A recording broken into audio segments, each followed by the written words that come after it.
Hello, I'm Dr. Annie Peters. I am the Director of Research and Education at NAATP, and I'm here today with a member spotlight with the CEO of Pride Institute, Terry Hayden. So welcome, Terry. Thank you.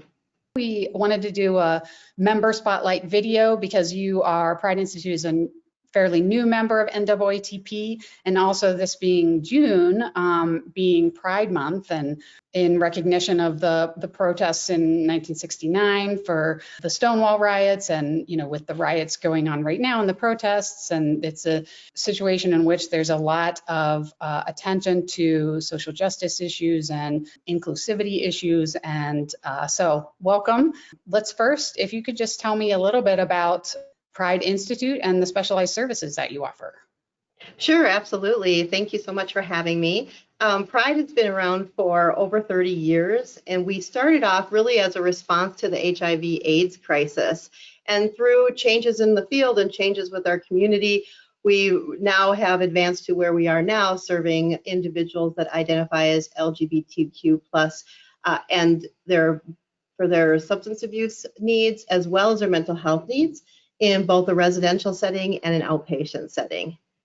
And so do all clients have a substance use issue, or is it also someone who just has a mental health issue and no substance use, or both? So everybody will at least have a substance use disorder. And then I'd say about 90% right now also have a co-occurring mental health issue that they're working on. And, our population that we serve here does tend to have a higher instances of trauma and therefore mental health needs. And so we're here to help them work on both at the same time. Excellent. Awesome. Okay. And how would you say your clients and staff are responding right now, just it being Pride Month, which is a celebration of protests and riots, and now protests and riots going on for another important issue, the anti-racism and COVID epidemic? How are people doing there?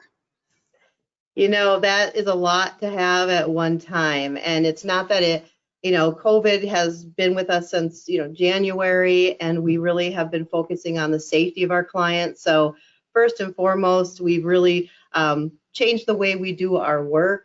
Everything from screening and taking temperatures of staff and clients prior to coming in, to having all of our outpatient services move to a virtual platform to keep them as physically safe as we can.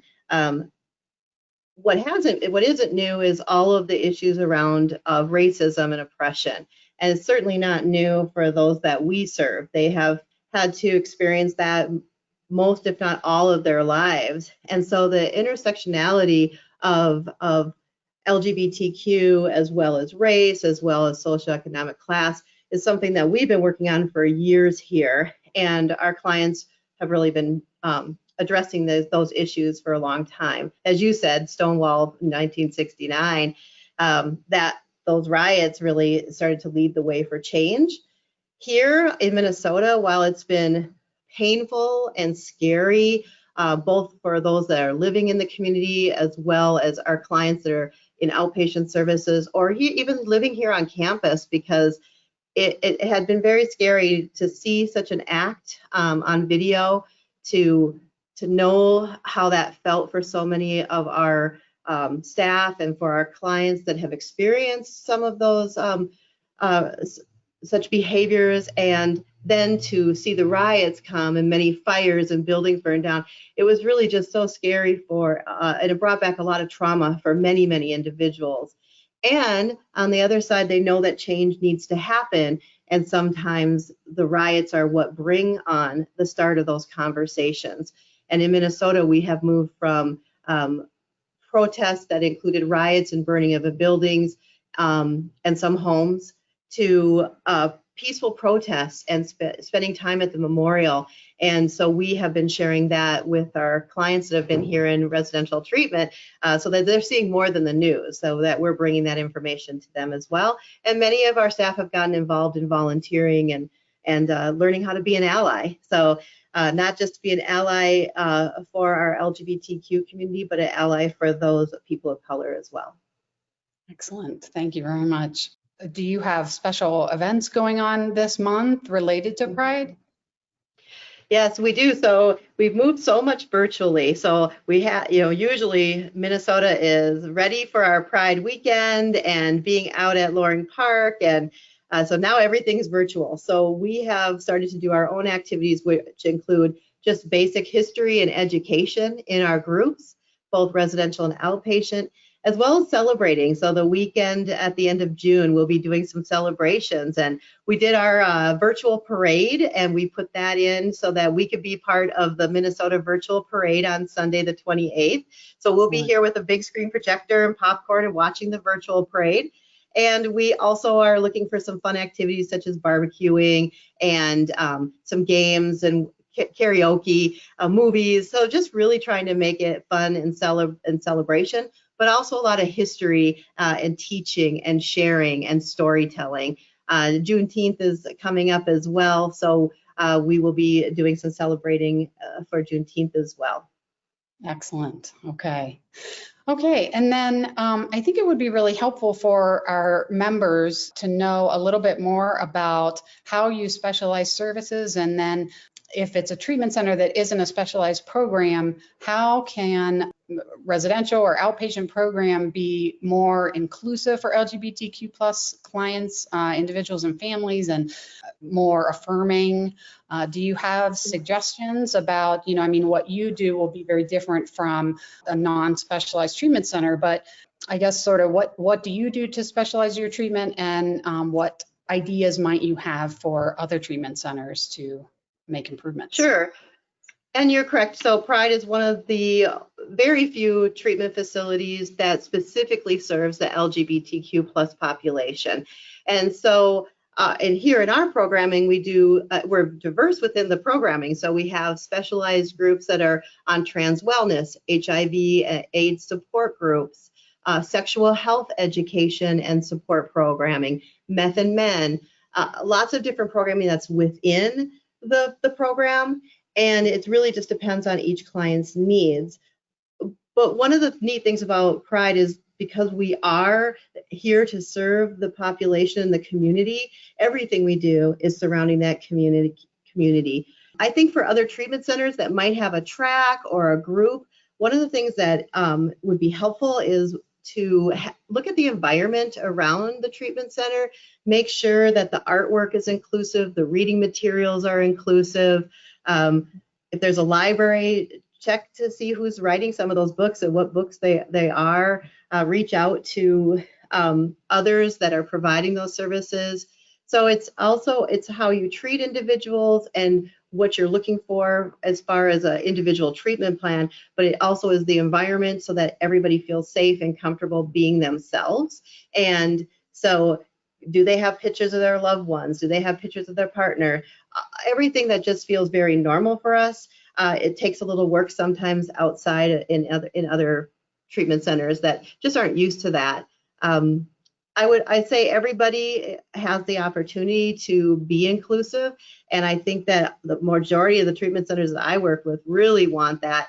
And then there are clients that really need that specialized treatment. So if they're struggling with trauma, they're struggling with their gender, their identity, maybe they're very new to discovering or coming out in their gender identity. We would be a good treatment center for that because they are already going to feel safe here and we don't have to do some of that basic piece.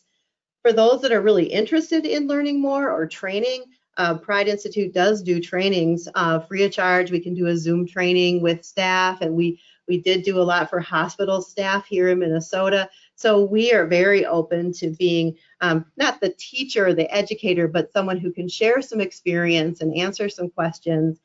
Because sometimes it's hard to ask those questions. Absolutely. Oh, that's wonderful. Thank you.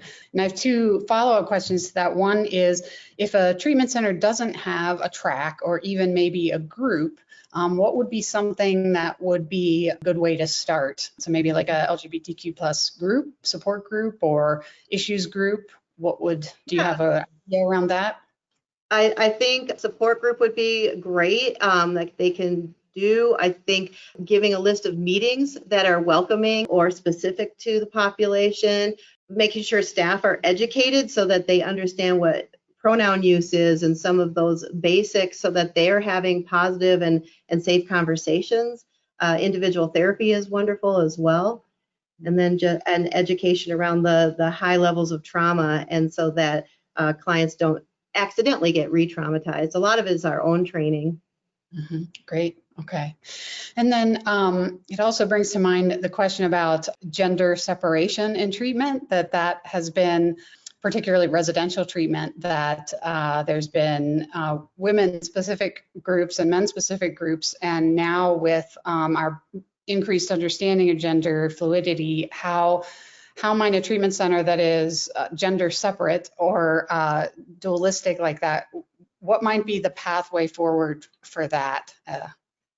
Yes, that's a great question. For us, we still have female rooms and male rooms or non-binary rooms. And we ask our clients, how do you identify and where will you feel the most comfortable? And we have a large transgender population. Do you feel more comfortable with having a bedroom with other people who also identify as trans? Or would you prefer to be in a women's room or a men's room? It's really just about asking them and being comfortable with whatever they decide. Mm-hmm. So and we also work with a lot of clients that are making changes here. Once they get here, they're starting to feel safer of who they are, and their pronouns or how they want to address may change during treatment. And so we're very fluid in how we work with clients, and we don't really get caught up too much on where they're sleeping. Mm-hmm, mm-hmm. So maybe all our bathrooms are neutral, gender neutral. Our showers and our bathrooms are gender neutral here. Great. Okay. So it sounds like even asking at the very beginning when someone calls to access services, particularly if they're accessing residential services, to ask an initial question, how do you identify your gender, rather than checkbox or something, and saying, what pronouns do you use, and then explaining the nature of the program and what the living situation is. That's the kind of thing that would be helpful at the outset, it sounds like. Yes. Yeah, absolutely. It's just really understanding how do they identify and what pronouns they use, just like you said, just getting some information from them. And then we know then if we're going to need to change some rooms around to make room for somebody. So all of our bedrooms sleep 3 people, and we can just switch those bedrooms around based on who will be in them. Great. Okay. Is there anything else that you would like to share about Pride Institute, or about that would be helpful around LGBTQ plus issues to our membership? Well, I just really want to say thank you so much for being able to have me as a member spotlight. Being new to NAATP has been a great experience for me, and I've learned a lot, and I'm so happy to be able to share information. I'd love to share our website in case there's anybody out there that would just like to learn more or reach out, so we can just share information back and forth. Absolutely. We can put that up on the screen. Oh, great.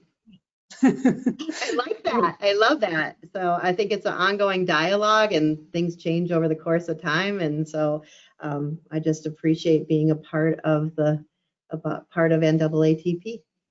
Absolutely. Well, we're glad to have you. So thank you so much for your time, Terry, and happy Pride. Happy Pride to you.